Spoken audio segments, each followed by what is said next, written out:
and I'll use a very um, kind of basic example, right? But let's just say you want to, for the sake of argument, somebody wants to give an oath of working out because they want to honor Thor. They want to get strong and they want to work out and they want to, you know, honor him and honor their bodies and do things that would be pleasing to Thor, as he is the champion of the gods and he's the strongest of the gods. Right? So they want to be the strongest version of themselves. And let's say they swear an oath that they will work out, 5 days a week for the rest of their lives, you know, in honor of Thor. Well, what happens when you get sick? What happens when the gym closes? What happens when you have an injury? What happens when you get too old?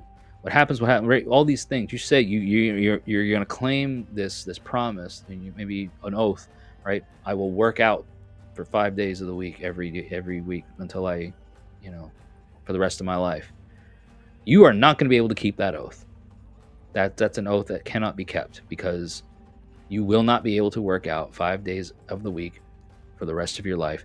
Something is going to happen. There will be things that happen that are going to prevent you from fulfilling it. So then, do you become an oath breaker because of extenuating circumstances? Well, how can you know? Because the shield wasn't set. There was no, definitive fee to pay should you have a situation arise where, and that's the difference between an oath and a promise. You can make a promise, and if you break your promise over extenuating circumstances, what's on the line? What's at stake? I made a promise and I'm doing the best that I can, but when the gym closes, I got caught in traffic. I got caught over at work. I was sick and I couldn't make it.